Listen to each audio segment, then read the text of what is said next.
Hoje nós vamos estudar um novo livro. Nós vamos olhar esse livro aqui, ó, que é o Investigadores da Bíblia, tá? E aí, como aqui está dizendo na capa do livro, nós vamos investigar a Bíblia, ok? Então, na Bíblia, a gente vai encontrar vários assuntos, várias histórias diferentes. E para começar essa nossa investigação pela Bíblia, eu quero começar com essa pergunta aqui, ó. Deixa a câmera focar ali. E aí, aqui pergunta assim, né? Como é Deus? Você já pensou sobre isso? Como que Deus é? Né? Aqui, a gente pensando não só um aspecto, né? Mas como ele é, como é o caráter de Deus, quais são as atitudes que Deus tem. Então, essa é a nossa primeira investigação na Bíblia. Aonde que eu posso descobrir como Deus é, o que ele faz, o que ele sente é na própria Bíblia, na palavra de Deus. A Bíblia ela é a palavra de Deus, ela é infalível, né, ela não falha, e ela representa toda a vontade de Deus, representa tudo aquilo que Deus quer mostrar para nós todos, né, para toda a humanidade. É muito importante que vocês leiam a Bíblia. É muito importante que todos os dias vocês busquem conhecer qual é a vontade de Deus. E é através da Bíblia que vocês vão descobrir a vontade de Deus. E Bíblia, existem vários modelos, né? Vários tipos. Aqui eu peguei alguns para mostrar, ó. Aqui tem uma Bíblia pequenininha, né? Cabe dentro de uma bolsa pequena, de uma mochila, um bolso de uma mochila. Então, né, tu pode carregar essa Bíblia contigo. Tu pode ter uma Bíblia no teu celular, né? Dentro do celular hoje tem aplicativos com a Bíblia. Tu pode ter várias versões, né, da Bíblia. Aqui eu tenho uma Bíblia de estudo, olha só, olha o tamanho dela. Né? Essa Bíblia aqui pesa mais de 2 quilos. Né? Então a Bíblia é grande para poder estudar a palavra de Deus, poder conhecer a Ele cada vez mais. Aqui tem uma Bíblia, ó, uma Bíblia infantil. Ela tem daí várias figuras, várias ilustrações e alguns textos, né, para a criança desde cedo já ir estudando a palavra. E aqui, ó, para quem gosta, né, tem uma Bíblia, para quem gosta daquele jogo Minecraft, ó, fizeram uma Bíblia com figuras daquele jogo, ó, usando figuras daquele jogo para contar as histórias. Então existem vários modelos, né, de Bíblia diferentes que você pode comprar, né, mas o importante é que você tenha a sua Bíblia para ler a palavra de Deus, para conhecer a vontade dele. Essa aqui é a minha, ó. Essa aqui é a que eu gosto, ela é capa dura, né? Eu gosto dela, de usar ela para culto, para anotar algumas coisas. É essa aqui que eu utilizo. Então é importante tu ter a tua Bíblia para que tu possa te acostumar a ouvir a voz de Deus, a conhecer a vontade dele, né? Então tá tudo na palavra de Deus. Ela é o manual da nossa vida, ok? Bom, então a gente vai tratar hoje sobre como Deus é, tá? E o primeiro tópico nosso é esse aqui, ó. Deus, ele é pessoal. O que que significa isso? Estão vendo que aqui tem várias pessoas diferentes, né? Esse nosso Deus, ele é o mesmo Deus para cada uma dessas pessoas, tá? Ele é um Deus pessoal, ele é o meu Deus. Mesmo que as pessoas, algumas não creiam nele, ele é o Deus delas. Foi ele que criou elas, é ele que sustenta a vida dessas pessoas. É ele que dá vida a essas pessoas. E é ele que determina todos os acontecimentos da vida dessas pessoas. Ele está governando sobre todas as coisas. É um único Deus, é o mesmo Deus que está sobre todos nós. E aí, eu queria abrir um texto aqui, deixa eu abrir aqui para ler com vocês. Isaías 45, versículo 5, diz assim: Eu sou o Senhor, e não há outro. Além de mim, não há Deus. Olha só que tremendo. Eu sou o Senhor e não há outro. Além de mim, não há Deus. Então aqui Deus está declarando que ele é o único. E aqui essa palavra Senhor não significa que ele é velho, mas significa que ele é soberano sobre tudo. Ele comanda sobre todas as coisas. Ele domina sobre todas as coisas. E não existe outro Deus. A gente vai ver em algumas histórias aí que existem deuses, né? Os deuses lá do Egito, os deuses romanos, os deuses gregos, mas aqui Deus está declarando que não há Deus, não há outro Deus. Ele é o único e ele é um Deus pessoal, né? Um Deus que cuida de cada um de nós. Aleluia. O segundo ponto aqui sobre Deus é esse aqui, ó. Deus é espírito, tá? Deus é espírito. O que que significa isso? Significa que Deus, ele não tem um corpo que nem o meu, um corpo de carne, um corpo limitado, né? Ele é espírito, ele é ilimitado. E por isso eu não posso vê-lo com esses meus olhos carnais. Os olhos da carne vão enxergar as coisas físicas. Deus, ele não é físico, então eu não consigo enxergá-lo.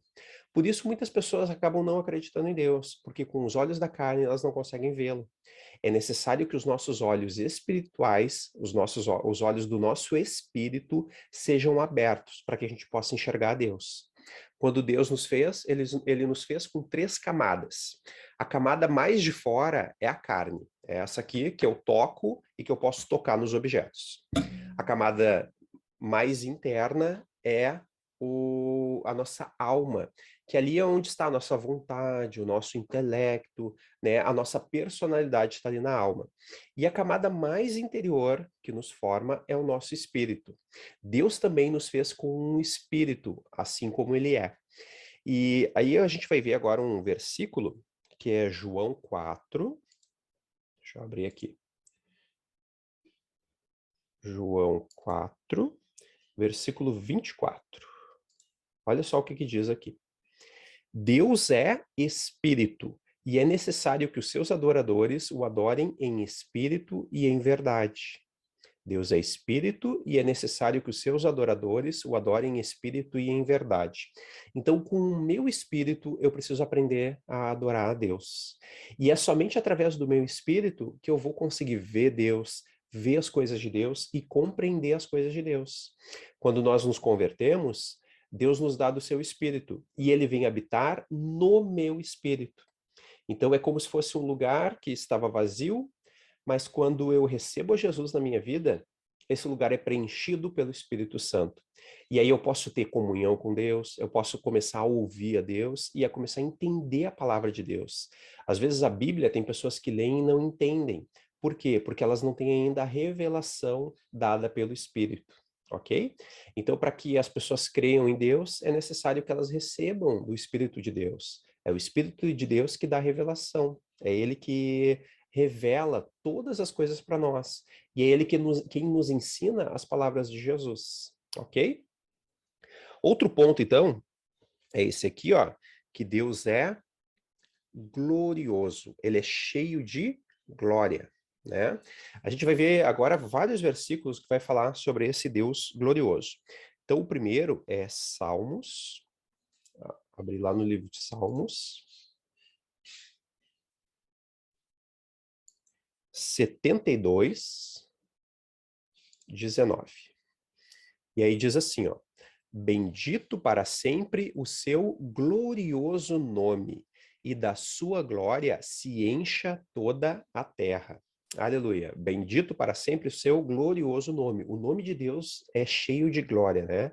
E aqui fala sobre a terra cheia da glória de Deus. Então a glória de Deus ela é tão grande, ela é tão tremenda que ela não enche só um lugar, ela não enche lá um templo ou uma casa, mas ela enche a terra inteira, né? E o nome de Deus aqui fala que o nome dele é glorioso, é cheio de glória, é cheio do poder de Deus. Outro versículo é João, outro versículo sobre a glória de Deus, tá? Deixa eu abrir, antes de ir para João, eu vou abrir um outro de Salmos aqui, ó, que eu já estou em Salmos. Salmos 19. Deixa eu ver. 19, versículo 1, diz assim, ó: Os céus proclamam a glória de Deus e o firmamento anuncia as obras das suas mãos. Então, quando nós olhamos para o céu lá fora, aqui diz que os céus proclamam a glória de Deus. Então, ao olhar para o céu, a gente pode contemplar a glória dele, todo o poder dele, toda a grandiosidade que Deus tem, ela é revelada pelo céu. E aqui fala que o firmamento, né, que é isso que Deus criou acima da terra, ele anuncia as obras das mãos de Deus. A própria natureza dá testemunho de que ela foi criada por Deus. A perfeição que existe na natureza. Era impossível existir uma natureza assim por uma evolução ou por uma explosão. Foi necessário a mão de Deus criando todas as coisas. E a própria natureza dá testemunho de que existe um Deus criador cheio de glória. Aleluia. Agora sim, João. Deixa eu abrir aqui. Livro de João, capítulo 11, versículo 40. Diz assim: Jesus respondeu: Eu não disse a você que se cresce veria a glória de Deus? Quando nós cremos em Jesus, quando nós acreditamos nele, nós podemos ver a glória de Deus. Né? Então, se tu quer ver a glória de Deus, você precisa acreditar em Jesus, precisa crer nele, e aí você vai ver a glória de Deus. E aqui nessa história, está falando sobre a morte de Lázaro. Lázaro tinha morrido, ficou 4 dias morto, e as irmãs estavam lá chorando pela morte dele. Né? Mas aqui Jesus disse que se elas crescem, elas iriam ver essa glória. Né? E elas puderam contemplar a glória de Deus através da ressurreição do irmão. O irmão foi ressuscitado por Jesus. E aí elas viram a glória de Deus. Bom, depois em João 12, no versículo 43, 12, 43, diz assim, ó. Aqui fala sobre os homens, né, os homens pecadores, e diz que os homens amaram mais a glória dos homens do que a glória de Deus, né? Então, muitas pessoas aqui na Terra, elas amam mais a glória que vem dos homens. O que é essa glória que vem dos homens? É todo o reconhecimento, é todo o elogio que eu posso receber aqui nessa Terra. Se eu sou uma pessoa famosa, eu posso receber elogios das pessoas, eu posso ganhar até presentes, eu posso ser elogiado pelas pessoas aqui na Terra e eu vou estar recebendo a glória que vem do mundo, tá? Essa glória que vem do mundo, ela é diferente da glória de Deus. A glória de Deus, ela traz honra para Deus. A glória do homem traz honra para os homens. E aqui diz, né, um versículo tão triste, né? Fala que os homens amaram mais a glória dos homens do que a glória de Deus. Eles preferiram ser elogiados aqui nesse mundo do que ser elogiados pelo próprio Deus. Olha que triste isso, né? Então que nós possamos buscar na nossa vida a glória de Deus, né? Uma glória que traz honra para ele e não para mim, né? Que eu não busque ser famoso, mas que eu busque tornar o nome de Deus famoso, né? O nome de Deus acima de todas as coisas. Ok. E aí tem um outro versículo que é Romanos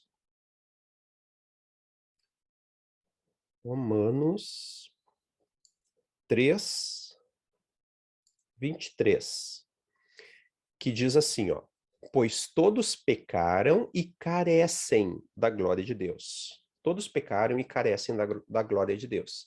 Então, todas as pessoas no mundo, não importa a pessoa, todas elas pecaram e elas precisam da glória de Deus.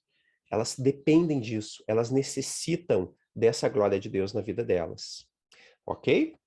Então, nós vimos que Deus é glorioso e agora tem mais um que fala que Deus é santo. Olha só, Deus é santo. Essa palavra santo significa separado, tá? Então, a gente vai ver também uns versículos. Aqui, né, Deus, ele é santo, ele é puro, ele é perfeito, né, ele não tem erros. O primeiro versículo é 1 João. 1 João 1:5, que diz assim, que a mensagem que dele ouvimos e que anunciamos a vocês é esta: Deus é luz e não há nele treva nenhuma. Aleluia. Então Deus é luz e não há nele treva nenhuma. As trevas, elas representam aquilo que é mal, aquilo que é pecaminoso, aquilo que vem do inimigo, né? E aqui está dizendo que Deus é luz e que nele não existe nenhuma treva. Por quê? Porque ele é santo. Lá em Apocalipse fala que tem os seres viventes e que os seres viventes ficam o dia inteiro dizendo que Deus é santo, santo, santo, né? Declarando a santidade de Deus. Então Deus, ele é santo, ele é perfeito, ele não comete erros, ele não peca. Aleluia. E tem o Salmo 99. Deixa eu abrir aqui. Salmo 99. Versículo 9, que diz assim: Exaltem o Senhor, nosso Deus, e prostrem-se diante do seu santo monte, porque santo é o Senhor, nosso Deus. Aleluia. Nós devemos exaltá-lo, engrandecê-lo, adorar o nome de Deus, porque aqui diz que o Senhor é santo, né? O nosso Deus, ele é santo. Aleluia. E mais uma, essa aqui é mais conhecida de todos, que Deus é amor. Aleluia. Algumas pessoas às vezes têm medo de Deus. Elas acham que Deus vai puni-las, vai julgá-las, vai condená-las, mas a gente precisa lembrar que Deus é amor. Ele não é uma pessoa que ama muito, mas ele é uma pessoa que é inteira, feita de amor, né? Então aqui Deus, ele é o próprio amor, a própria essência do amor. E esse nosso Deus, ele é tremendo e ele nos ama, né? A gente vai ver agora um versículo sobre o amor em Jeremias. Jeremias 31, versículo 3, que diz assim: De longe o Senhor lhe apareceu dizendo: Com amor eterno eu a amei, por isso com bondade a atraí. Com amor eterno é que o Senhor nos ama. O que é um amor eterno? É um amor que não tem fim. Ele não acaba, ele não termina, né? Ele continua para sempre. Aleluia. Esse é o amor do nosso Deus. E tem o Romanos 5,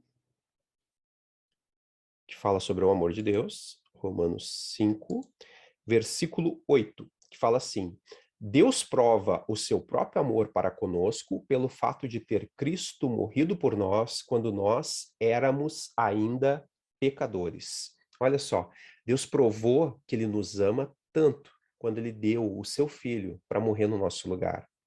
Imagina que você tenha um inimigo e aí esse inimigo ele está para morrer.